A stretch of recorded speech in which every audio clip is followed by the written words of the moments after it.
I'm listening to a podcast, Black Lodge Trivia Night. I've never heard so many game aspirations in my life. What are we doing tonight?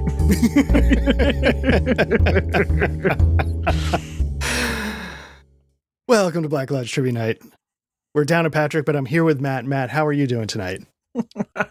I'm doing great. I'm a little worried that you just went straight into the opener right after asking, so what are we doing tonight? Yeah, we're going to let that question answer itself. But before we start to figure out what we're actually doing tonight, we have a little bit of business. Oh, wow, we're just straight into it. Are you ready for tonight's trivia? I am. All right. So, Season 1 Twin Peaks, we had the adorable investors from Norway. Mm-hmm. And Audrey Horne, in her mischievous little self, tanks the deal when she mentions that her best friend just died. She was murdered, and then they all storm out. Season 2, though, Jerry Horne rounds up a new set of investors. What country do they come from? I'm going to say Sweden. Final answer. Yeah. All right. The correct answer is Iceland. Oh, okay. All right. Yeah. And this I knew deal, it was Nordic. Yeah, you definitely were in the right neck of the woods. And this deal goes through. Where do they close the deal? One-Eyed Jacks? That's correct. One-Eyed Jacks. Yes. Now, this is like a real deep cut. Agent Cooper is often kept up at night by the rowdy Icelanders. Oh, yeah. Often they're singing two songs that are kind of badly translated. Can you name either one? No. Oh, man. This is a really deep cut. So it's only because I just watched it like 2 weeks ago. I'll say 99 Beers on the Wall, but I don't. That's correct. Is it really? Yep. One of the songs is Okay. That's mistranslated 99 Bottles of Beer on the Wall. The other one, I think, is She'll Be Coming Around the Mountain.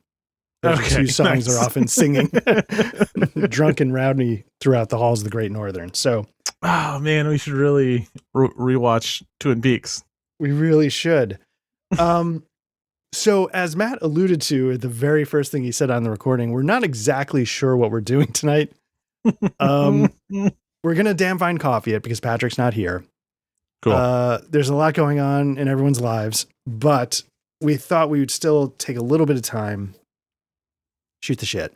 And I have questions. Yeah, I think we both prepared a little bit.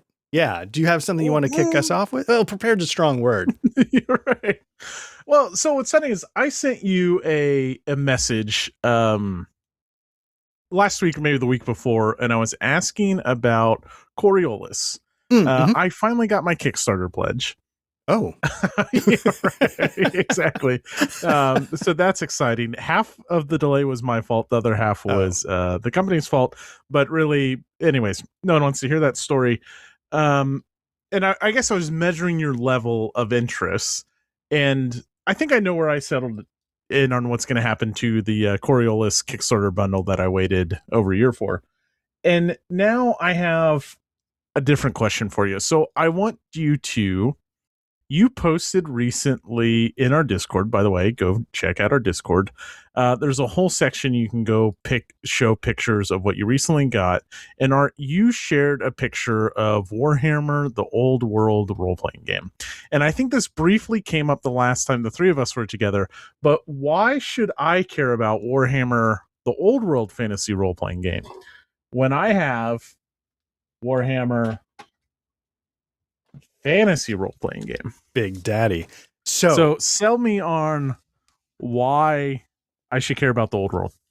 The reason why you should care about the Old World is because Patrick's a soft bitch who can't handle complicated systems.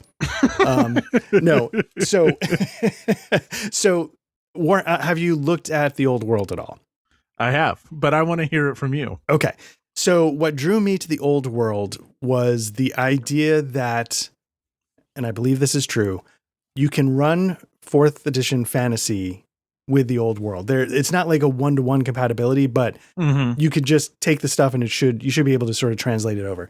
I found the Old World when I read it to be a very smooth, modern seemed easy to get system Okay. that still had like I remember really liking, and I'm not going to remember the details, how magic worked. I thought the magic system in particular was like simple, but had some crunch to it in ways that I thought made sense, and ways that like maybe goes a little bit beyond what say like a Dragonbane does, which is a little bit maybe too light in the magic.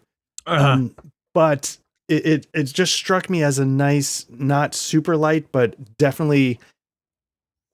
I've tried to read the Warhammer fantasy rulebook a number of times, and it's not that I really love D100 systems, but it can be a lot to get through. And I found the old world captured a lot of what I think is there in the full beast, in a quicker to play, quicker to get going system. Because it's not a different setting, right? I mean, Warhammer Fantasy Old World is Warhammer's fantasy setting. Mm-hmm. So you're still in the same world. So really you're just changing the system. My question for you, what the biggest appeal, and I think there's been a live like horn alert while looking through the rulebook and even looking through it now, is the 70 plus professions that you can progress through in you said this was 4th edition, is that right? I think it's the 4th edition. Yeah. That sounds vaguely right to me too. Is that still present in the old world stuff? So I'm actually trying to dig out my PDFs really quickly.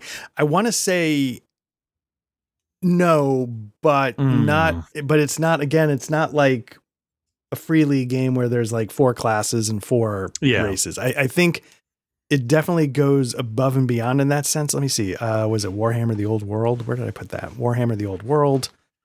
Character sheet. While you're looking that up, it's just like one of the most... It's so cool. The list is like never ending. And how those... You kind of progress from one thing... and I remember back on the old History on the Table days, Rich would talk about like how his character was progressing from, I think he like started as a rat catcher maybe, but like just how you progress through it.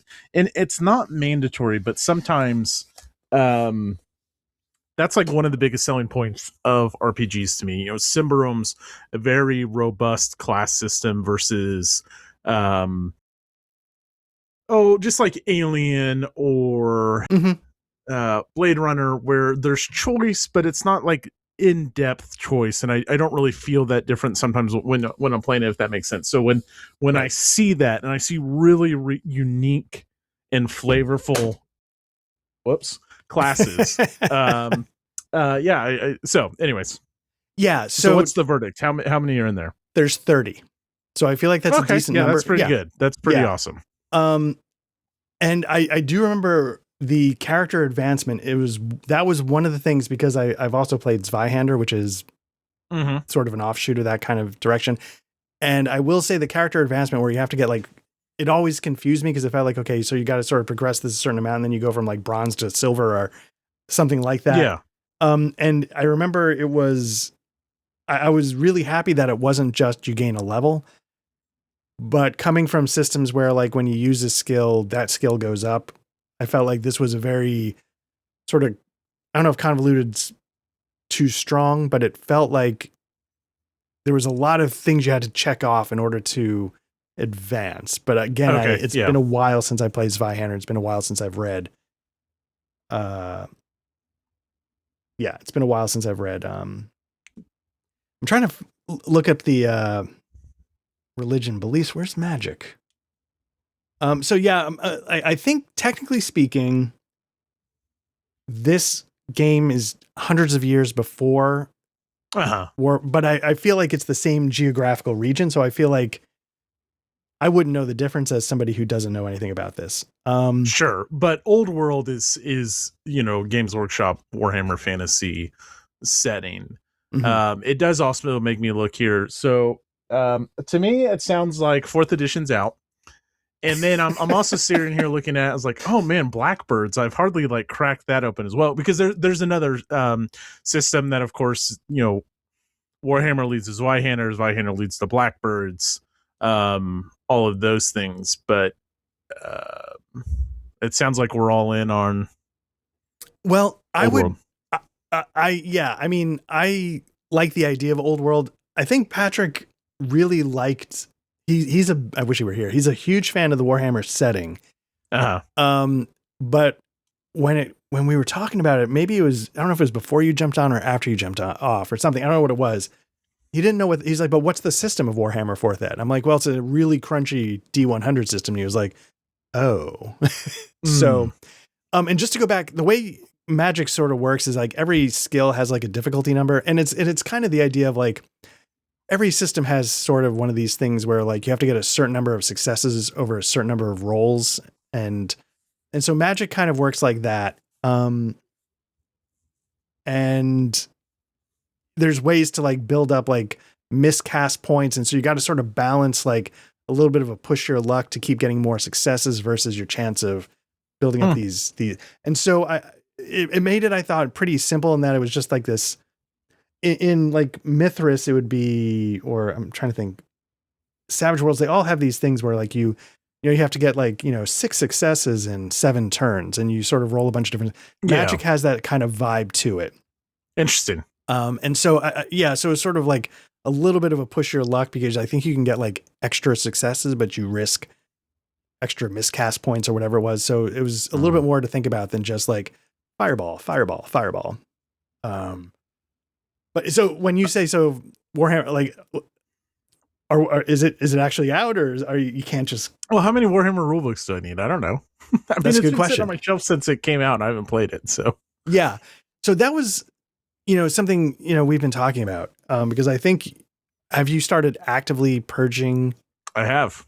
Okay. What was the first thing? These shelves probably, because I haven't put things back together. The basement's kind of messy right now. But the shelves, you can see gaps because the purge is on. Do you like purging? I do. I like, especially when like space gets unruly. Mm-hmm. I like organizing, and my wife like gives me a hard time about it. Like whatever hobby it is, like I like taking things off shelves. I love tracking and cataloging. So like my comic collection is completely cataloged, but I'm also like, I enjoy purging that too, because I don't want to collect everything. I like the idea of having a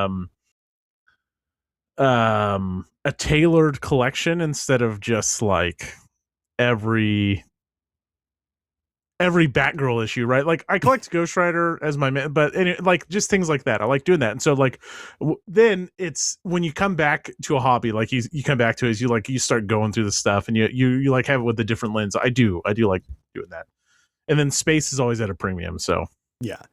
So let me ask you this, because like, both you and I, we met through wargaming. I can see, a little bit on your shelves there, which definitely has like a collectathon kind of vibe to it sometimes. Because nobody's going to live long enough to play their whole collection. So, yep. But with role-playing games, were you a collector of those as well? Or was it the same kind of thing? For sure. Yeah, for sure. I mean, it was a little bit of the like new hobby, got to catch them all. Got it. I think there's something to be said for people who are able to wade into hobbies instead of just going balls deep, balls to the wall. And I'm not that person. Like with Pathfinder, it was like, oh god, like the only thing that kept me from buying more Pathfinder stuff was the fact that the remastered stuff was I think when I really got into it, it was announced pretty quick. So then it's like, okay, cool. I don't need to go buy all this old stuff like crazy. I still have an extensive amount of Pathfinder stuff. Yeah. But it helped keep it in check. The nice thing, the difference with role-playing games and things like board games, like, is if a board game doesn't get played, dog's barking, sorry. If a board game doesn't get played, what are you getting out of it? Maybe you browse a rule book or whatever, but Old Gods of Appalachia, which is it's from Monty Cook Games. It's the Cypher system, which is a system that has never piqued my interest, but thematically, in terms of horror, investigative horror stuff, it's hard for me to imagine a more appealing setting to me. Even though it's gonna go unplayed, it still serves as a huge source of inspiration. The 5e Hellboy stuff was not good at all. But it was a modern take. The last Hellboy stuff we had was a GURPS 3rd edition source book, which was also a great inspiration. So like it, at least if I need to justify the collection of role-playing games, it's source material, right? Even if you don't necessarily get to table it. Yes. That was how I always justified my role-playing collection. I couldn't justify a wargame collection. My wargaming collection was aspirational. Yes. You know, in my head, it was like I picture a version of myself that was playing these games, and that person had a lot of varied interests. Yes. Yeah. The real me, though, barely ever plays them. And let me say, this is something maybe we'll touch upon in a little bit, but one of the things about Black Lodge Trivia Night has been, it's made my role-playing hobby go from that same kind of aspirational to much more viable. Mm-hmm. And I will say that sort of changed the outlook I have on my shelves, because now that we do get fairly regular sessions in, I get an appreciation of like, oh yeah, no, I've got like, you know, now I have an idea of how much I'm actually going to potentially be able to play before death. Right. But you know, so because it's not just this hypothetical me with just like, oh, I'm just role playing. That guy's a douchebag. It makes it much easier for that guy to just hoard it all up and like, who knows when this will come. Like, but it could. And now that, but it could is shaping much more into this will, you know, because there's an outlet for it. You know, what's interesting is you find what you like in war games and board games and whatever hobby or Magic the Gathering. You know, you find the cards you like to play or the comics you like to read or the books you like to read. Yeah. The problem with role-playing games is like you find what you like and then Pathfinder has like 50 books. And you know, like war game is to that certain extent too, but like I've entered the stage now and it's not perfect, but at least like I know what I like. Mm-hmm. And then when you play with the same people, even though like we've been in this state, I would say ever since like spring of like irregularness, just because irregularity, while like we just have a lot of stuff going on, but generally speaking, we know what we're going to get played and we know what each other like. And so making a judgment call on something like Coriolis, mm-hmm. you know, you can tailor that collection. Yeah. You go from this stage of gotta catch them all because all of these RPGs are appealing to me to at least now a little more curated, and that's the good stuff, you know. And mm-hmm. there's new and exciting things, and it's hard to pass that stuff up. But gosh, there's a stage when I was just buying like everything I could from Exalted Funeral, whatever they came out with, whatever little micro indie RPG, didn't matter, had to get it. It was going to be awesome. It was going to be thoughtful and you know, well crafted and all this stuff. And then at some point, it's just like, I have so many of these and some of these are so bad and they're cool thought exercises, mm-hmm. but and then so like curating that down and like, why do I have 2 superhero RPGs? When have we ever played a superhero RPG? Mm-hmm. And like, you know, like really finding what you like, I think is rewarding and it's nice, but I don't know, just hobby stuff, I guess. Yeah. And the other thing I started to realize is that the other excuse I always had was, what we were saying earlier, where I might pull from this for that. But I feel like I've got a good grip on what I might pull from. And of course, like the next 3 or 4 games that I run, you know, if, you know, assuming, you know, the universe and Black Lodge Trivia Night all survive long enough, like that's years. So like, mm-hmm. I don't need to think that far ahead anymore. Mm-hmm. And so it's made it a little bit easier to, I've got a big pile I just pulled out. Granted, most of it's D&D 5th ed, so it's a little bit of a cheat. It's an easy, but let me ask you, what was, looking over the pile, what was the easiest purge?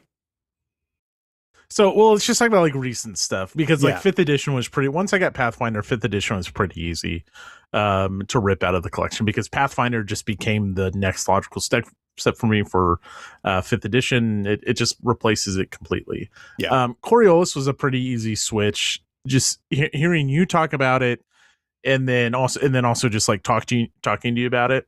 That was pretty easy. There's also like easy decisions here, like Simbarum's going because the new stuff's coming, and Right. I'm really excited for the new stuff. The superhero RPGs, those recently went on the purge list because it's like they're not interested in it. Maybe Patrick's interested in it. Art's not. I know you're not really interested in it, but I'm not that interested in it either. So then it's like, well, no one's gonna run it, for me. Here's one that was the hardest. I was about to ask, yeah.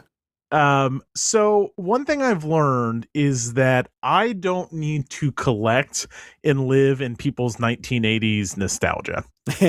Yeah.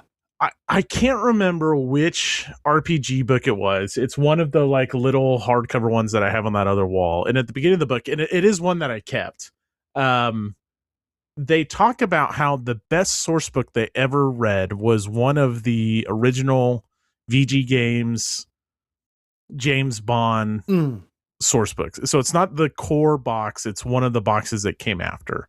And I spent a long time tracking down a complete version of that box with all the handouts and everything, and I still have it. Yeah. But right now it's on the purge pile because it's like, this is some guy's 1980s nostalgia of what the best source material for him was 40 years ago. Yeah. And I'll go in fits and spurts of being into James Bond, but I wouldn't consider myself like a huge James Bond guy. And it's just like, why am I living in that nostalgia for something that I didn't experience? Why am I holding on to this? Why am I holding up on a pedestal? Something that's like that is the Goodman Games Dungeon Classics Remastered that they did for 5th edition. Like they have Keep on the Borderland. Those are wonderful books. They're so well put together. They're a lot of fun. They don't mean shit to me. Like, that's not nostalgic. And so that was a realization, like, I don't need to keep these things that people who played RPGs for years before me hold up, and I can find my own stuff, because the chances of playing that 1980s James Bond are pretty slim. If you didn't adopt that system when you were trying to find the perfect spy game, then why would I ever go back to it, Right. That's interesting. I gotta tell you, like, the way you're describing that, why am I bathing in somebody else's 40-year-old nostalgia? Sometimes I almost feel filthy saying this, but I look at my Middle Earth role-playing collection, my MERP, and I'm like, because it's like, I don't think we would ever get Middle Earth played on the channel, and it's pure nostalgia, and it's just pure, like, I just like thumbing through it every once in a while. But sometimes I'm like, but is that enough to... And so far the answer is yes, because nostalgia is really strong for me, but because it's kind of like one of the first role-playing games I ever played. So in that sense, that's your nostalgia. You're living in your nostalgia. Yeah, that's different. So I don't quite have the same. But I get it. And so, like, and that goes back to why I keep things like Old Gods of Appalachia or Hellboy or Degenesis. Like, Degenesis still holds such a special place in my heart, and it takes up so much space because I have the big ass box that I don't want to get rid of it because of, it's too recent for it to be nostalgia for me, but I still get a lot of excitement and appreciation for that game. And then, what's funny is when we were talking about, I know we transitioned away from when we were talking about the Warhammer stuff, when we talked about progression, immediately I thought about the profession progression in the Genesis, which is like, you start as this lowly, whatever profession you take, this lowly rank in it, and then you have these branching paths that really define how your character is going to play. And we never made it that far, but it was so appealing to me. And those are books that will be last on the chopping block, even though we'll probably never play them, because like, that's my own fondness and the setting of Old Gods of Appalachia. But I was in other people's nostalgia. Yeah. And that was when I was like, what am I doing here? Even though I love that James Bond box is so cool. Yeah. I love it. The cover, all the handouts, the materials, it is impressive, but yeah, it's somebody else's past. Right, exactly. So, okay. I mean, cuz we're just riffing. Hold on, what's the hardest thing that it was so far? Cuz you said you have a stack behind you. Was there anything in there that was hard to get rid of? No. So kind of not, because it's my first real purge. There's like maybe over a dozen D&D books. That's pretty easy. Simbrum's on there, but I have the new stuff coming. Because so the that's new one. kind of a cheat. Ars Magica, same thing. The new one's coming. So the few that are true purges are Cowboy Bebop, the Firefly role-playing game, Blue Rose, and Unknown Armies. Now, Blue Rose it's the Age system, which is by I forget who it's by, but there's Fantasy Age, there's Modern Age. The Expanse role-playing game is an Age game. There's a Freeport module. So it's a system I've always wanted to try, but Blue Rose is sort of like this. It's like romantic fantasy, which it's not porny. It's like this sort of type of romance of like high courts and, stuff like that. And I was like, I'd rather get out there in the dirt and have it be a little more gritty. Unknown Armies is like a modern horror conspiracy kind of game, which I think has this really interesting system at play where like skills are on opposite ends. And as you get better in one, you get worse in the other. So you can never, but I don't like anything they write about the setting. Like it just struck me as kind of like overdone or cheesy. I don't know what it was, but I didn't click with the setting at all, which is modern times, but like your class might be like, fashionista. And I'm like, okay.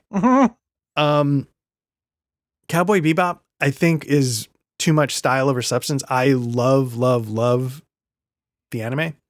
I think the setting is really cool. I bought it for the setting and I was curious what the system was. The system I found overdone. It's a simple system, but it's too much style over substance. And it's just like the style is getting in the way of making what should be a pretty simple set of systems a little hard to parse.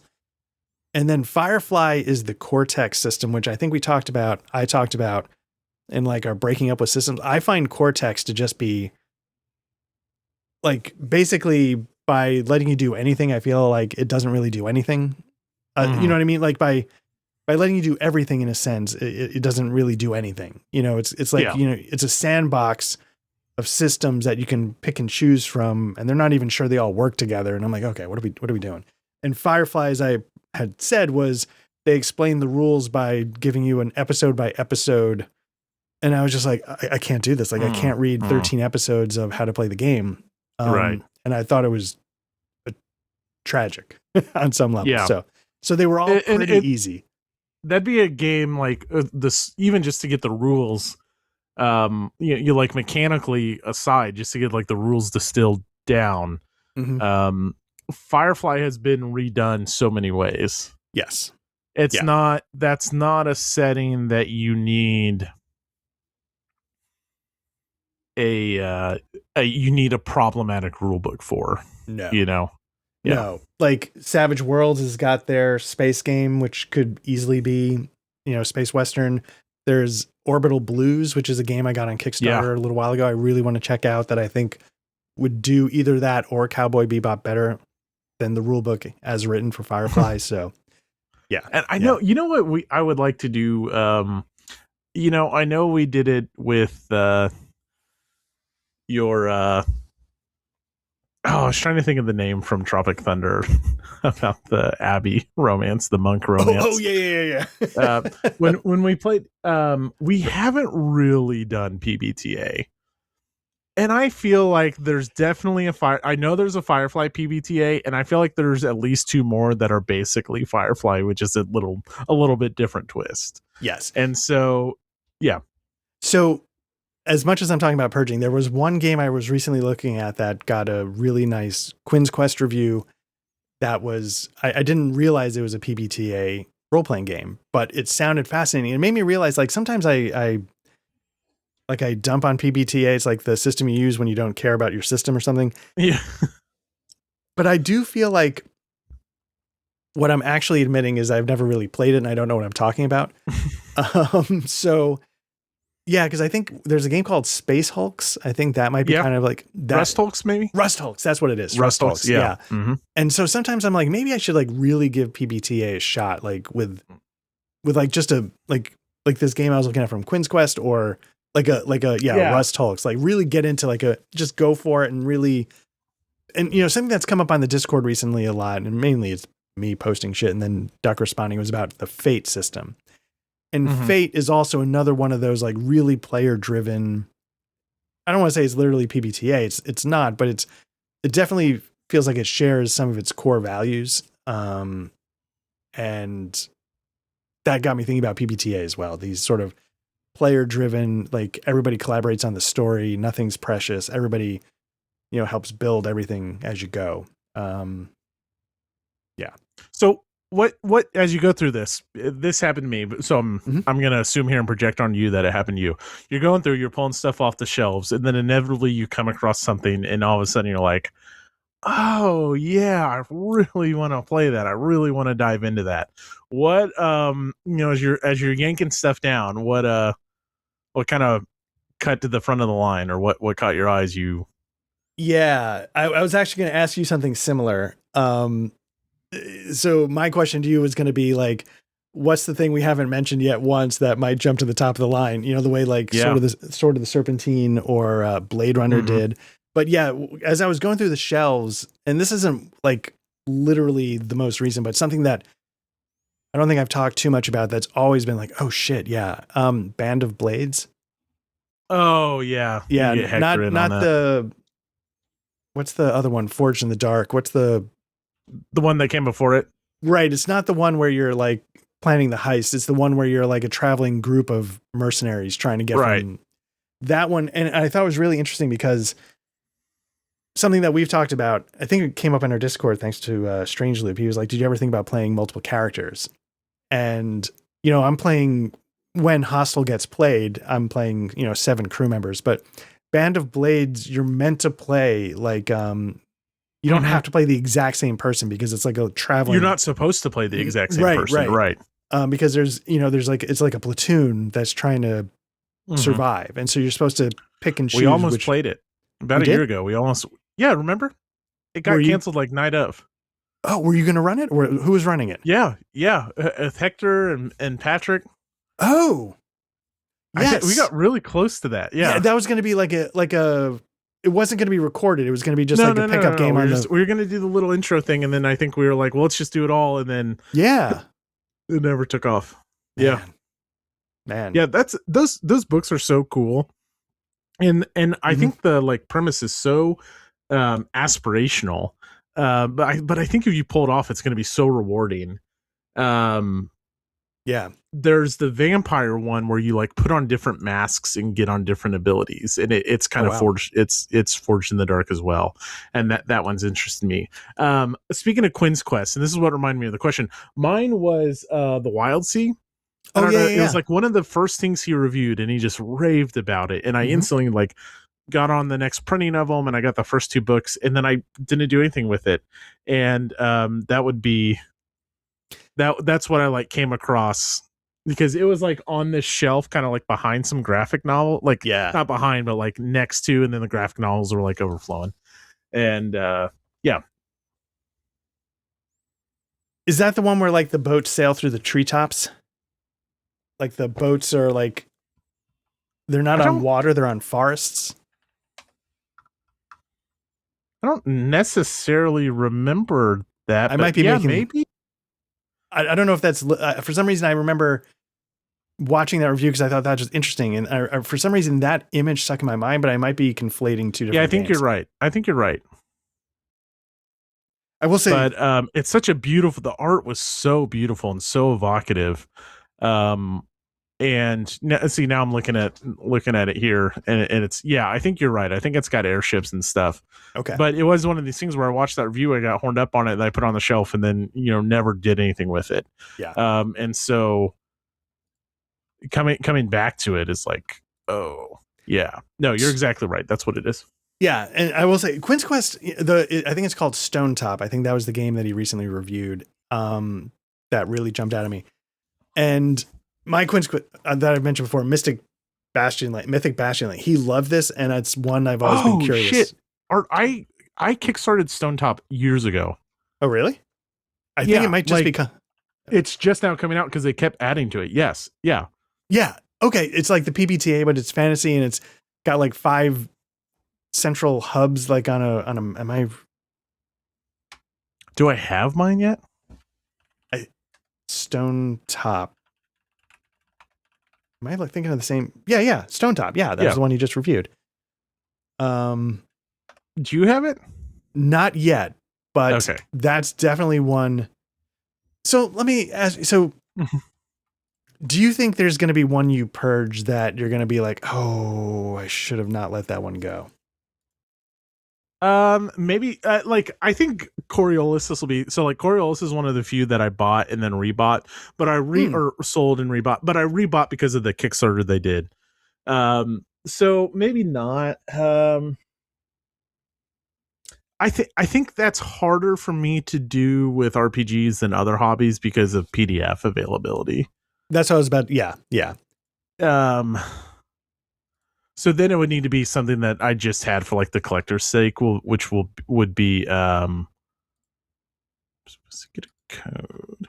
So I was trying to log in to see if is it coming? Like the James Bond, because that's like a collector's piece and it's from For Your Eyes Only. Is that is like, it that one? It's got to be 80s, I guess. Yeah. What was it? It was one of the movie names. Was it For Your Eyes Only, or was it It might have been For Your Eyes Only. It's over. Okay. It's over there, but yeah. Yeah, because looking at it, like sometimes like I said, my pile's a pretty easy purge pile, but sometimes I'm like, well, Unknown Armies was a little tricky to get, and I do like that push pull idea that maybe would I ever homebrew it? And I'm like, yeah, what am I doing? I don't need to homebrew everything all the time. There's so much. That's cool.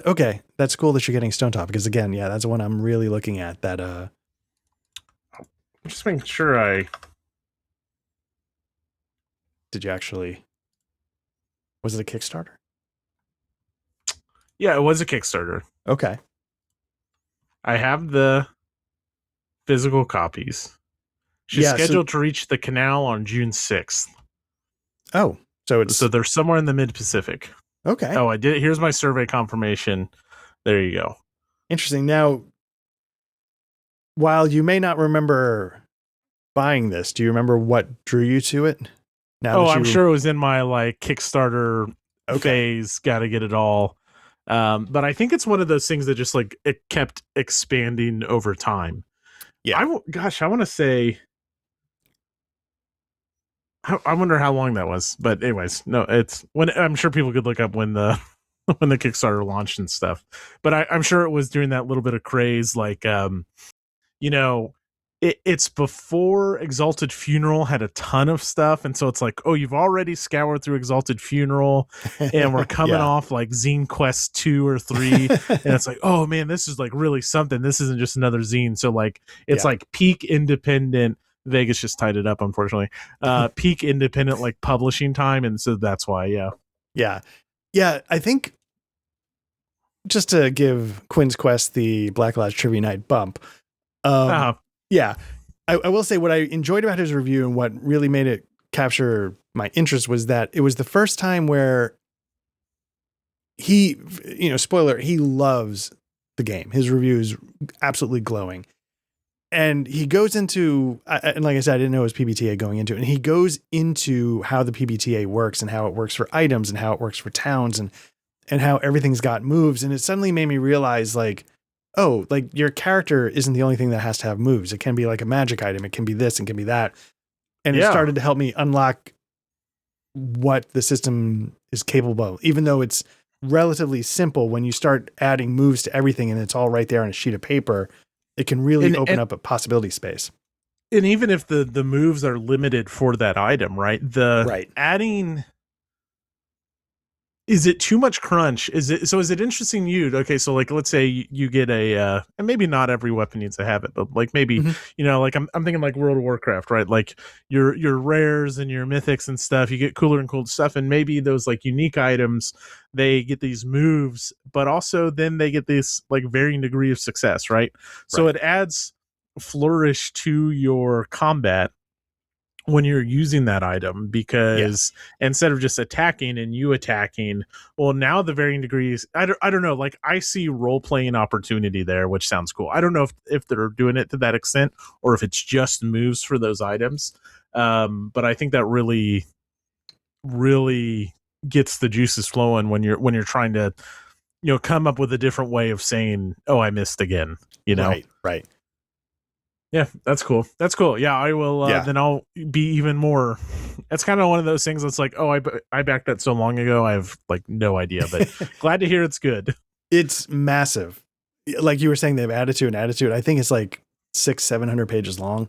Holy shit! It's 2 books. It's really crazy. But again, Quinn's Quest, give him a little bump. He's our sugar. He said it's one of the most easily readable rule books he's encountered.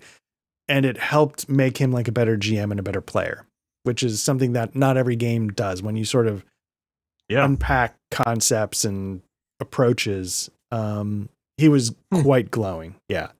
So anyway, he was also quite glowing about Mythic Bastion Land, which is what made it jump out at me, which I guess I'm just a Quinn sheep or something. I don't know. But this raises the question though, like opportunity cost. Whenever your turn comes up in the rotation, do you think, or I could just play more Pathfinder? Like, and does that impact you when you're looking at your shelf for a purge?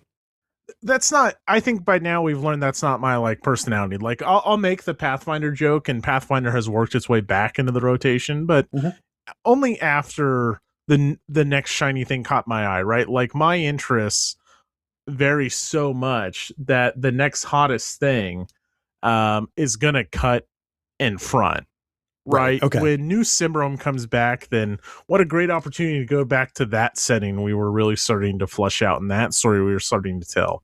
Or when spooky season comes along, I'm gonna want to do investigate. So it's I don't think I'm at risk of, well, I could just Pathfinder, because I'll grow cold on Pathfinder. I'll still love it, but I'll want to do something else. And then trying to predict what that something else could even possibly be is impossible. Because as we've seen, I'll start preparing for something and then immediately just pull something else out of my ass. So given that, do you find that informs your approach to running your current game? Do you sit there thinking about like, I don't want this to last too long because I want that new shiny thing that keeps catching my eye? Or does it not even enter, like when we're in Seasons of Ghost now, are you ever thinking like, God damn, like I don't want this to go too long because I want to get Patrick through his Deadlands because then I want to get back to Liminal Heart, whatever it is? I think we set that expectation from the get-go, right? Like we set up, we weren't going to do 2-year, 3-year campaigns. And when we were planning Seasons of Ghosts, it's broken up into 4 books naturally. Right. And so, I'm going to see this book through, but Symbaroum also reached a fork in the road. We could have gone longer, and I didn't tell near enough of that story, but that's somewhat in the back of my mind. That wasn't really the thought process for Liminal Horror. We were just going to do what we were going to do. But I think to some extent on that bigger stuff, it's in the back of our mind that, hey, we're going to do this for a little bit, and we all have such short attention spans and want to do the next thing that I'm not. Yeah. So. I was just kind of curious. Like, I was just kind of curious. So that one of the things I were like, what's a dark horse RPG? Did you have other things written down? Like we both sort of jotted some stuff down. No, I had really dumb stuff, but I will throw one out there. I had a Would You Rather. Oh yeah. And I thought it was, so I was listening to a podcast today and they played Would You Rather. And I was like, oh, this is fun. But then they framed one that I thought was pretty interesting. I was like, wow, how could I turn this into RPGs? And where I settled on it was would you rather stop rules innovation or stop setting innovation? Oh, rules innovation in a heartbeat. Okay. Yeah. I've probably said this before. Like I half jokingly say like system doesn't matter. Obviously system does matter, but I'm absolutely like system before rules. I'm way more interested in systems Sorry, I'm way more interested in settings than systems. And Mhm. so I would rather see settings like if you were to slap a really interesting setting on Savage Worlds, I'd be okay. Like I don't need the rules to hey, Mhm. we've really revolutionized how you check to see if you succeed. I would rather have something like liminal horror, which is like, yeah, it's that spin on horror, but it's also Pacific Northwest and it's also Twin Peaks. And it's also like, I'd rather see that kind of thing evolve into really interesting places. Even if like things like, I was mentioning on my purge pile, Unknown Armies, like it didn't hit with me, but I would rather there be failures out there and have everything sort of progressing and trying interesting ideas of where the stories could take place more than Hmm. how they take place. Hmm. How about you? Um, so you might have convinced me, but my initial thought was I'd be fine pausing either because it's like I have so many rules that I would want to catch up on that I don't need more rules innovation. I have so Right. many settings that I do want to explore on my own that I don't like. I don't need the next Symbarome setting, right? Right. Because we're on the outskirts of the forest. We haven't even gone into the forest. We've been one little tiny imaginary fortress in a mountain in Symbarome so far, Yeah. and so it's like I could honestly do either. And so if I had to do one, it would be a temporary pause on settings so I can play and explore the things I want to explore in. And then knowing that that means like, oh, Pathfinder will continue to be enhanced. Liminal and horror will continue to be advanced. But then I want to stop. Like when I catch up on learning PBTA and Forged in the Dark and really getting to know those systems, okay, then I want to pivot, right? Because Right. there's a million different PBTA settings and I don't need more PBTA settings. I want to get that rule system done. I want to master Cyberpunk Red. I don't need the next wave of the Cyberpunk. There's so many Cyberpunk settings to play in. Yeah. Like I can live in the Red universe for a little bit. So I'll just to be opposite of you, you convinced me. I think if we had to go like the forever pick, it's Pathfinder for non-dark fantasy, for just generic fantasy is about perfect for me. Yeah. Yeah. So let's man, I have the hiccups. Explore that world and setting and continue to build on it. That's the long-term pick. But if it's a switch I can toggle, I'm gonna pause the rules development and anyways. Okay. Let me ask you one I just made up out of my ass right now. Would you rather 1920s horror New Orleans, 1920s horror Appalachia? Both. No, sir. Um That's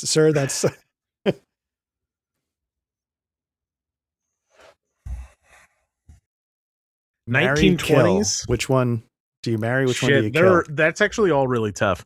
I would actually the brief time I spent in, I think Kansas City is the perfect 1920 setting. I know you Mhm. didn't ask that one, because it's boss politics, and so Mhm. there's massive corruption.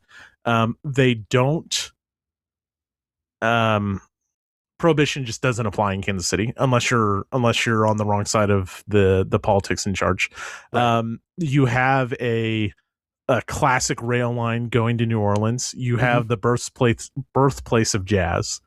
Um, and so if it's like a metropolitan or rural, then I'm imagining that. Yeah. And that was such a blast to do that. But I think you can do those themes in either place. I'm going Mhm. to answer your question, but it's like when I think 1920s horror, Mhm. I'm thinking jazz, I'm thinking prohibition, post World War One, um, tastefully dealing with and responsibly dealing with racial tensions and things like that, and real horrors. And that's, I think, you do jazz if you're in the city, you do folky, Yeah. kind of like perverted gospel music, kind Mhm. of when you're in Appalachia. Either way, you're dealing with prohibition. That's hard. I will So go. Oh, go ahead. no. Go. I'll let you finish your answer, and then I'll jump in with something. If it's New Orleans and Appalachia, I'm going to pick Appalachia. Okay. because then I do think you can do things. Rails are going to play a big role in either one, but it's so different. Like Rails is rail into the big city, whereas Rails in Appalachia is coal and mines in this earthy overtone. I think Appalachia wins out. If you change New Orleans to Kansas City, it gets much closer. Okay. And much harder. So the two things, one I want to say is like Midnight Melodies, when we played it in that Kansas City adventure, was incredible. And it made me wish, like, Midnight Melodies is an incredible game, but it makes me want to do that setting with like a robot. Well, you did it with Call of Cthulhu. I did do. I used. There was a Harlem source book for Call of Cthulhu, and that's a fantastic source book. For Call of Cthulhu, right. And I took those and just applied them to Kansas City, and set up our own speakeasy in Kansas City. One of the beginning adventures was about a record that was like the King in Yellow. And what's interesting, shortly after that, I read it was a 2-part cosmic horror book that I absolutely loved. The first one was set in like a revolutionary Southern America thing. The other one was this archivist for National Archives that doesn't matter. He was archiving all these like bootleg records from the Appalachian Hills, and he goes and tracks down this elder horror singing, right? And it's like after I ran that scenario, then I read it in a book, and it's like, fuck, it works. It works in jazz. It works as like just this country bumpkin recording studio. So, but that was not enough to win you over to Call of Cthulhu, because that sounds like an incredible thing. No, that was, then we transitioned to an old 1980s scenario that, again, I read somewhere some time ago that, this is one of the best Call of Cthulhu things ever. And it is good, but I think one of the reasons people like it so much is it goes back to Lovecraft's Call of Cthulhu and it pays homage to it. Okay. You deal with like news reports from the swamp and in the police raid and all this stuff.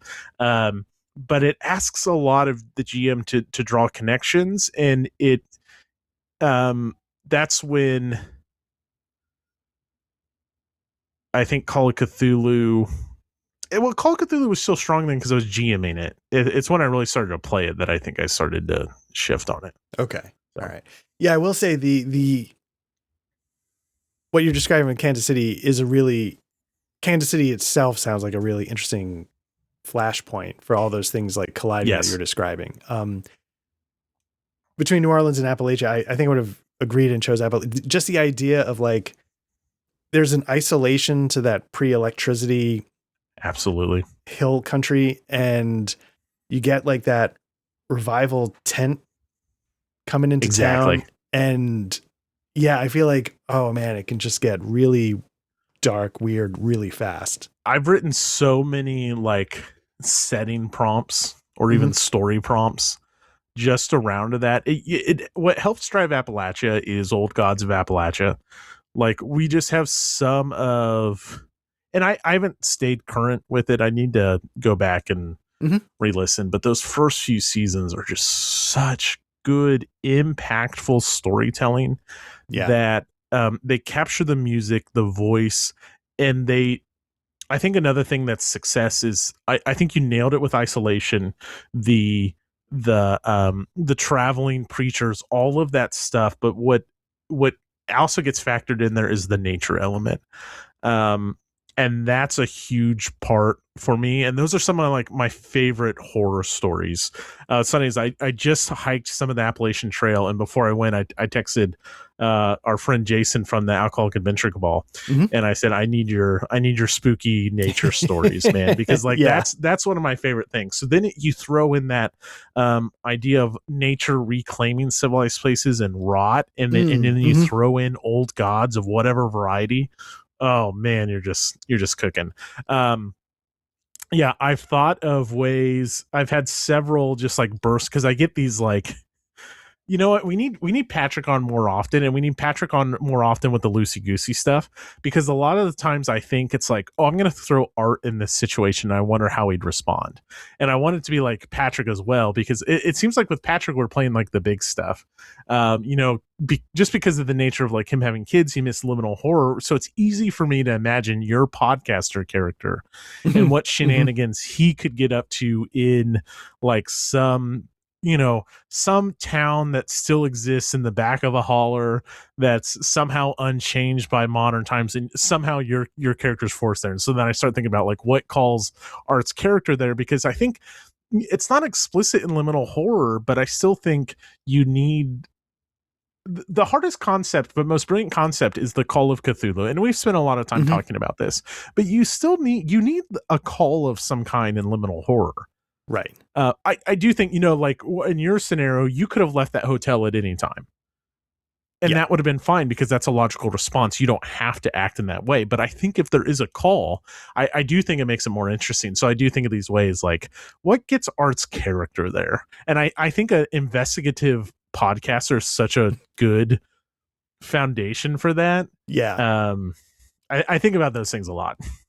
I had fun with that. I would love to get back into liminal horror. I really, especially like when you cut the trailer, and it's one of my favorite things we've done. Yeah, that was so good. Have you heard of something called folklore Americana? No, I haven't. So folklore Americana is basically Old Gods of Appalachia in a sense, but in the year zero engine.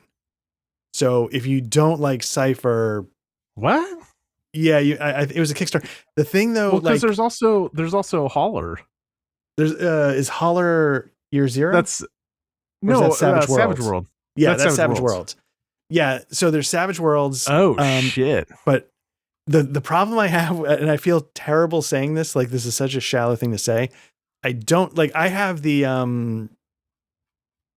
some like Session Zero kind of book. I don't know if the full book's out yet or if it's still being printed. But it's written like LinkedIn posts, which it's just like Session Zero is the part most folks want to skip. It's not the fight, not the mystery, not the moment you stare down a devil with only a rusted blade and a prayer. New paragraph. But it is the part that makes the rest mean something. New paragraph. Simply put, Session Zero is where you stop pretending this is just a game.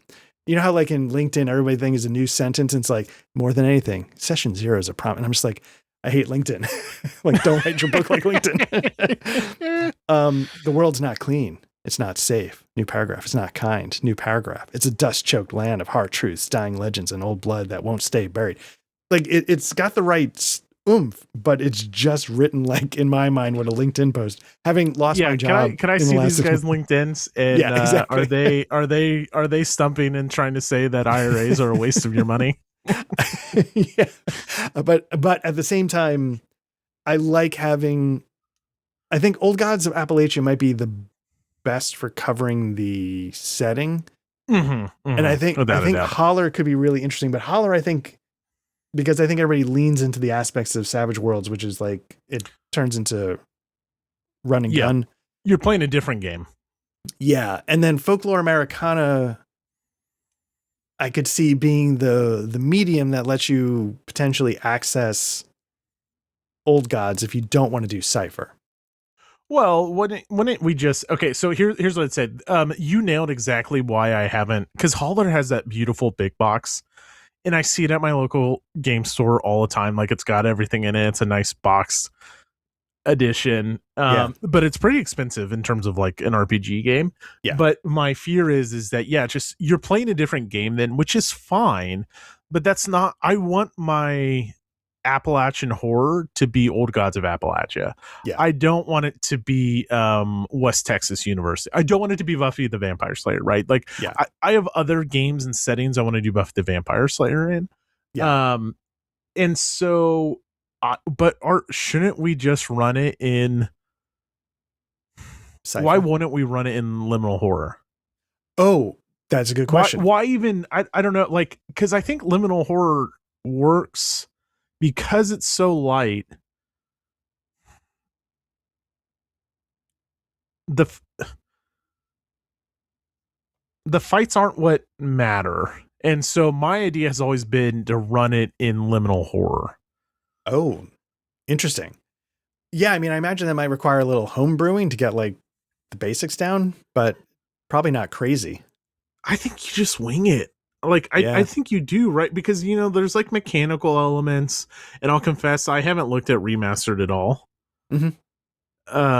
But you just wing it, right? Like Yeah. I mean, there's car rules, and okay, Mhm. well, just adjust accordingly. You're not driving a 1993 Honda hatchback, Yeah. How dare you? Yeah. So I will say, the last video that went up at the time of this recording was me doing a little overview of a game called Dark Conspiracy. And Dark Conspiracy is an old game designer workshop game. It's Twilight 2000 as a core rule set, and the setting is cyberpunk meets mystery horror X-Files. But part of what I was saying in that game was like, why do you have so many goddamn rules that are just taken from Twilight 2000 for a game that is meant to be about the mystery and the unknown? And like, I don't want to determine grenade blast patterns in a game. And so when you just said liminal horror, I'm like, yeah, because liminal horror, like, it was the game, like, it just, the rules get out of the way. It makes it all about the mystery, all about investigating and right. seeing the next thing. Like, yeah, that's such a good call. Then I would so then well, there's a middle ground, right? So like maybe you don't need a grenade blast pattern, but you do want mechanics for diving into the archives or Right, trying to right. find this. Well, then I think Delta Green fits really good too. That came close too, right? I remember that's been so close. I mean, both Delta Green and Fall of Delta Green have been. Yeah. I mean, that's still like a time permitting, inspiration and creativity permitting. That is still one of my most aspirational things that I would love to do. Right. And that's run Fall of Delta Green as a flashback and run Delta Green in the current. So let me ask you, earlier we talked about digging on the shelves sort of reminded you of what game, and you said Wild Sea. Yeah. Us shooting the shit now about this stuff, what is it making bubble to the top in a separate bubble? Well, so I'll just say the reason why it's not something like Delta Green or those other things, like there's this shelf right in front of me that I look at a lot when we sit here, and it's full of those things. And so that's going to have some space because Cimarron's coming down. But then, so I'm constantly seeing things like Delta Green, Cimarron, Dragonbane's up here, all my Pathfinder shit, Old Gods is up here. Yeah. I think it's how much we both loved liminal horror and haven't gone back to it or haven't gone back to it with Patrick. Right. And I know part of that was intentional. We were waiting for the remastered, but even then, it's such an easy game to potentially get back to because I think when we play liminal horror, or at least this is like my aspiration, is I think we're really storytelling. Right. I don't think you're a mechanics guy. Yeah, that's fair. Like, that's not any knock whatsoever. I think knowing mechanics and being a GM and having your player knows mechanics is incredibly beneficial and good to have. But also that game's mechanics get out of the way, and so then like you're just telling a story at that point. Yeah. Yeah. And that's like good shit. So it probably bumps liminal horror up. I mean, it's hard to like, I can't get too excited about Delta Green because I've been there and I know the work involved, right? And I just don't have that capacity right now. So what about you? That's a good question. Because it's easier for me to picture what I hope somebody runs than it is what I'm going to run. In my head, the next thing I run is like way out on the horizon, so I don't think about it. I want to think about it, but I don't because I'm going to get twitchy. But probably, man, something like the idea of Coriolis sci-fi, or PBTA, like a real meaty PBTA. Yeah. Yeah. Yeah. Well, good thing I didn't ship Coriolis off. Well, here's the one thing though. I think, and maybe this, we were discussing this on Discord, but in my mind, this is the other thing. Like, part of my future purges are going to be like, what, because PDFs now are a real thing. Like, I'm okay having a PDF if I'm just the player. Right. And even if it's just reference material that I might pull in for Foundry, I think I'm cool with PDFs. But I think like the real love letter of owning the books is starting to narrow to what do I really hope to run someday? Yes, and I agree. really, spend time with.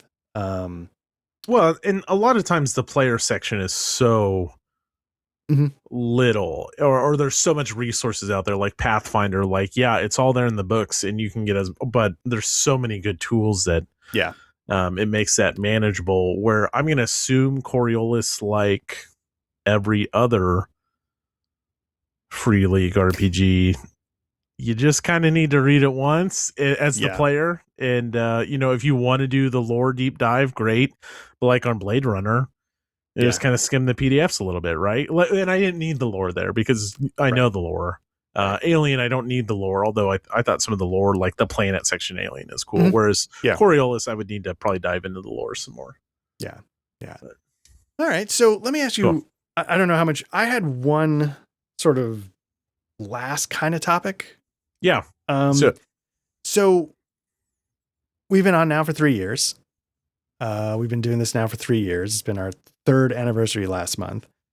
Are you surprised it's still going? No, not at all. No. Okay. I mean, I think the hardest thing to keep it going is just schedule. Yeah. Right. I think from the get-go and just like playing, in past forums, I always felt like we were pretty aligned in what we wanted to do. And so that made it an easy transition. Now, you may feel differently because you have done a lot of the behind the scenes work. And I know how tiring that can be as someone who did the behind the scenes work. So my job is relatively easy. But when multiple people are bought in, and I think we are infectious towards each other, that, like a little win gets taken out of your sale because it's tax season or whatever family thing, or you go and have a baby after we committed to this project. Then, twice, it's really easy for us to go and hype each other up and get reinvested. Or, what's funny is a lot of times there's been like several times over the last couple months. So like dealing with tax season and just a very busy schedule. And it's like, I've got RPG tonight and I'm excited for it, but man, I don't have it in me tonight. And then we just like get around, and sometimes we'll shoot the shit for 45 minutes and then just record a 45-minute session. Right. And every time I'm done with that session, it's such a great, and I'll be honest, there will be some nights when I tell my wife, it's like, man, I want to go to bed tonight. I don't. And she's like, well, it's just an RPG. It's like, no, it'll be. And then it's like, then I'll come upstairs and she's like, how was RPG tonight? I was like, it was incredible. I was like, I'm so glad I did it. It's so because of that, then no, not at all. But again, that's because the only hard work I have is, like prep, but Pathfinder prep's easy because the module's so incredible. So what about you? Because as you're doing a lot of effectively you're doing all of the behind the scenes work. Well, am I surprised? No, I'm definitely not surprised it's still going. I've never, so here's the thing. Like, I've never minded doing any of that stuff. And I also appreciate that. And I hope I've said this, like, at least behind the scenes, if anybody wanted to do the stuff, I don't care. I always figured you guys were busier than I was because your kids are younger, whatever's going on. And so I always in my head felt like the more people could just show up and go, the better. But I don't know what people's interests are. Like, you cut the trailer for Liminal Horror. That was really good. And so like I was like, maybe I shouldn't be just assuming all these duties, but at the same time, it takes a lot of time. But no, like I think the one thing I was about to ask is like, say like, what your busy times are going to be. Do you feel like we should be shifting like, okay, I shouldn't be a GM during this chunk of the year? Oh yeah, that would make sense. Okay. A lot of I was about to, it doesn't even matter. We probably should be aware of that because there is nights like so I was I was just tired tonight because we had a bad storm at 1 a.m. and so like I've gotten in this awful habit where I take a nap at 7:45 each night because I fall asleep in my youngest daughter's bed. It's like, oh shit. And then so it's but then I was like, well, that's no big deal because I don't like it's so much easier. You just need to show up as a player, right? You need to be engaged. You need to know the rules, and that's nothing, right? That's the easy stuff. All you need to do is just have fun. And so yeah, that would probably be really smart of us. Like, but wow, it's not our style. No, we're gonna forget we even said that. Matt, all your free time, you're gearing up to lose it. Hey, why don't you commit to a Pathfinder campaign? Yeah, but that actually was some of it, right? That we did kind of think because it's like, well, do we go back to Cimarron or do we do Pathfinder? Right. And we did have the foresight to be like, well, shit, I'm not gonna have. Because like on Cimarron, you got to build out the maps and stuff, and I like that stuff, but it does take a lot of time. At least to have it to a point that's presentable on YouTube and not to just use AI bullshit, which I really try not to do. Inevitably, some of that stuff factors in, but anyways, we should. Okay. Then the other thing is, so that sort of is the other question. I was like, having done this now for a little while, is there anything you're like, we should mix this up, or this? I wish we could try a little, or that would be fun to try a little different, or anything like that. I think we factored in like the every other week was kind of a weird way to do things. And then inevitably that means like, oh, I've got 2 weeks to prep. And then, you wait until you don't use those 2 weeks, or at least I don't use those 2 weeks. Yeah. So it's like when it's week to week to week, it's like, I got to do this because it's just next week.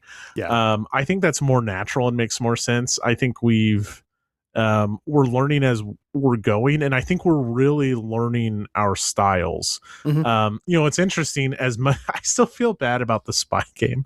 I don't know why I was so inclined to be such a dipshit during that game. Like there was so much like grab ash, right?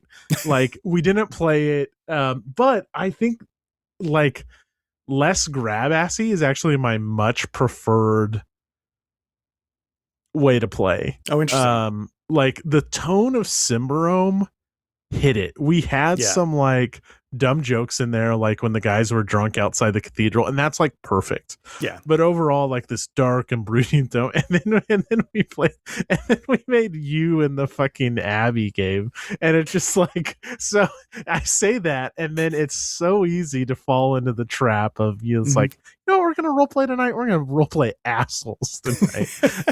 And so like hindsight, some of those, I don't know if the Abbey game would have been for me, but like it's the spy game. It's like, oh, I do want to go back to the spy game, and I do want to role play a new character because like we just started off with just like stealing a guy's lighter, and then it just immediately went off the rails. And I did try to pivot through the game later on, but that is one thing. It's like, actually, you know what? That's real fun to like dick around, but my preferred game is like a blend of that. But I think it's easy to fall in those traps because you hear things like, my brother, me. Is that it? Is that the D&D, the brothers who play the I'm not familiar with Adventure Zone. Adventure Zone, is that what it is? Adventure Zone, like it's all silly and like grab assy, and it's just three brothers and their dad, jackassing around the whole time, and that like that. Anyways, so I feel that's like what I would. Patrick's a bit of a wild card, though. I feel like well, he lays the bait, and then I fall into the trap, and it's like, oh yeah, this will be fun, and then I just see your soul die inside of me. Hey guys, this is my favorite book I've ever read. Yeah, it'd be really funny is to play you. So, one last thing, again, looking at, been doing this for 3 years, and we sort of, at least I hinted at what my answer is earlier. Has it changed your views on RPGs? Has it taught you anything about your relationship with this specific hobby? Well, I want you to answer this too. Mm-hmm. But I will say that it's allowed me to settle in and really learn what I like. Yeah. And so the problem, one of the problems we had before was we were spreading ourselves so thin that we were having this surface level interactions with games. Something just happened. For those listening, hockey is on. But I don't know how. Oh, she's watching it over the air. And so there's like a little bit of a delay because she's on the antenna. Holy shit! What a fucking play. There it goes. We still have surface level interaction sometime, right? Like Right. Even on like a class level, like this just came out with Thaumaturge, right? Like you just had a new understanding of that class, which then allowed me to have a new understanding of that class. But spending quality time with Pathfinder has allowed me to live there instead of just like, oh, we play this game once every 2 months. 2/3 of the players show up and 1/3 of the players have read the rules. And Right. look, life is busy. That's not knocks against those people. Yeah. But I think when we started this, we both said we wanted deeper appreciations of games. Yes. And I think I found that in things. And now I can identify, like, it's allowed me to identify what I like and what I don't like. And that's been great. And yeah. Yeah. And my answer is almost identical, and it sort of hints at what I was saying earlier, which is it transformed this from an aspirational hobby into something that's actually happening. And having that real guardrail on it made me realize, like, oh, I really actually like this, and I really don't care so much about this, and I don't need to waste time wondering how would I hack these odd systems.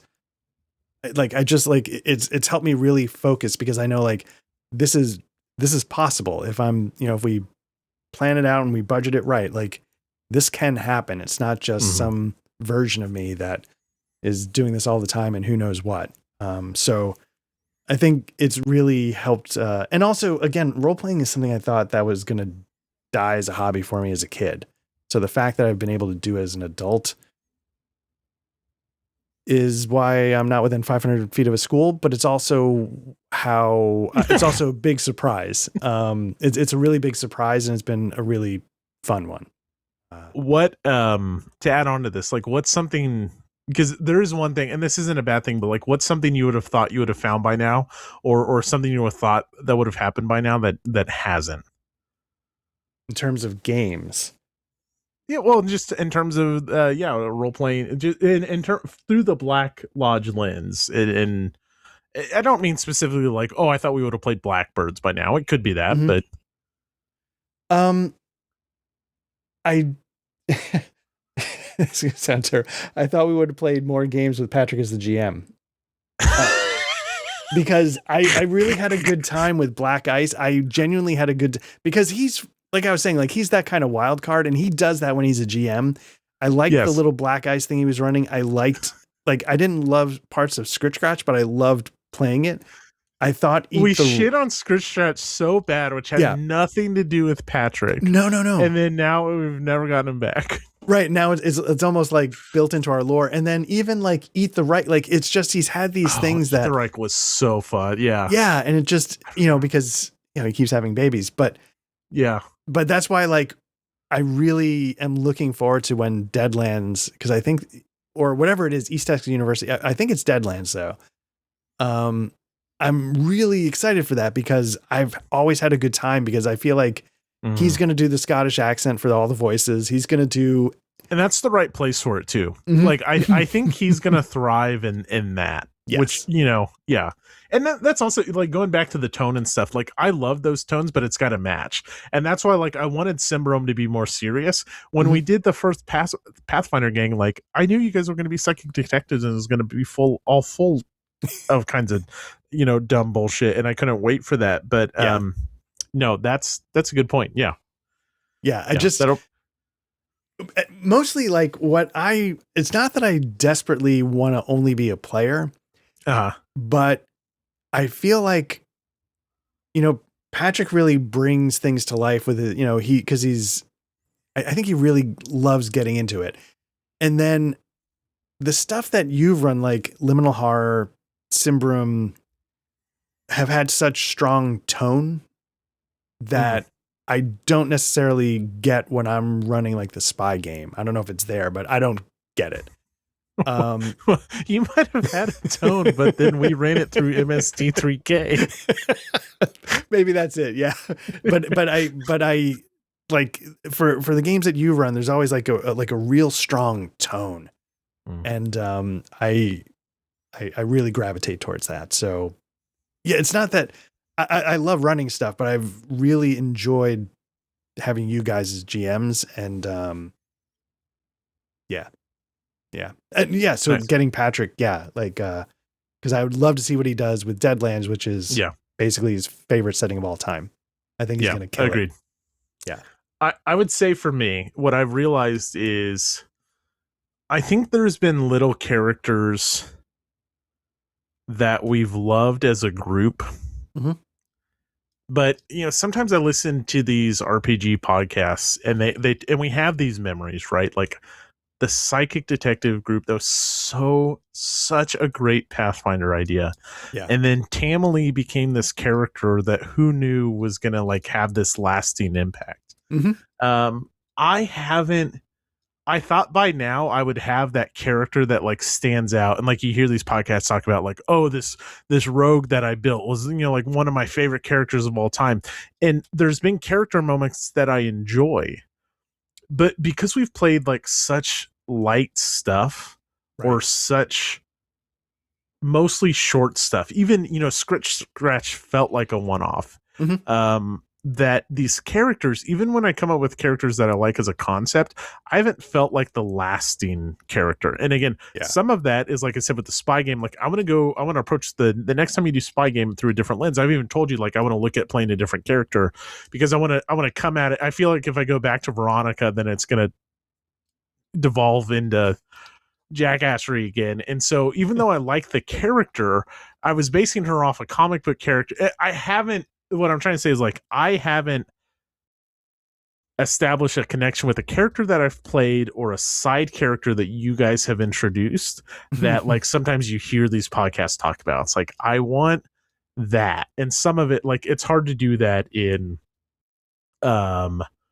Midnight Melodies and stuff like that. As memorable as those, there's all kinds of memorable moments in these game moments and in setting moments. I think we can ooze like setting and atmosphere, and those like yes, absolutely. But character wise, I think that's the one thing like I'm missing most, a real memorable like. And even the the one I made for Pathfinder, like I never really felt like that connected to her because she just felt like a mechanical piece to balance things out. So I have felt that, and it was the podcaster in Liminal Horror. Oh man, that was such yeah. It was because it's that setting's my jam, and NPR and some of it's like you play a pre-con, right? Or you play a game that really doesn't have character development. You don't get to and we've laid the groundwork, right? And like I think sometimes I've like I think if we'd stuck with Cyberpunk, maybe something natural would have evolved. Like we had this bar. Well, that lends itself to regulars, and that's like the bar becomes a character, but then we don't spend enough time there. Right. And then we don't get back to it. And by the time we get back to it, I don't even remember the name of the bar anymore. But I think it was the same bar from Midnight Melodies or something like that. And so that's like my greatest want and crave. Because a lot of times when I read these things and I get horned up for playing, this mech game or Delta Green, I immediately like imagine these character moments. Yeah. And so that's all. That's what I crave still. Nice. Well, Matt, I feel like for an episode that started with us literally asking, what are we doing? This turned out okay. It's like a little 3-year retrospective as our collection, our hobby changes and our interests and our availability changes and where we're at. I mean, it's still such a rewarding experience, even like when, the days are long and the nights are short and all that stuff. And the kids, it all passes by too quick, but I'm still appreciative to have this constant. This might not be a fair question, but do you get the same level reward wise wargaming or RPGs? Oh man, that's tough, right? It depends. It really depends because, like, when a war game clicks, there was like no better. Like the first time I played Republic of Rome or U.S. Civil War, Yeah. that's like all time highs, right? But like when Pathfinder clicks, it's right there, right? And so Mhm. when Midnight Melodies clicks, that clicks like Men of Iron clicks, right? Oh yeah, this is really cool. I really Yeah. like it. So I think it just depends on the game you're talking about. Yeah. I think they have both, upside and rewarding potential. I think you got to squeeze a little bit more on RPGs. I think a war game can reveal its brilliance to you a little more apparently. So Yeah, that makes sense. like All it can right. be a little more obvious. All right. Well, I guess with that, should we wrap it up? Yeah, this was All right. great. I Yeah. appreciate it. This was really good. So for everybody out there, thank you for checking this out. Hopefully this was as fun for you as it was for us. Obviously, we're Black Lodge Trivia Night. We're a tabletop actual play RPG podcast. If you're watching this on YouTube, you found our channel, like, subscribe, leave comments, click the notification bell, whatever you want to do. If you prefer audio versions of this or our actual plays, we just search for Black Lodge Trivia Night wherever you get your podcast. We should show up. We've mentioned it a couple times. We've got a Discord if you want to jump in and talk about RPGs. And otherwise, yeah, hopefully we will be back pretty soon. I don't remember what we were talking about, but we can figure out the schedule behind the scenes. I figure We should be back next week. It's just our regular recording night is now baseball practice for a few weeks. So we're trying to figure that out. So hopefully we're back with a little bit more Seasons of Ghost very soon. So Matt, thanks again. And yeah, we will talk soon. Thanks, everyone. All right, bye-bye.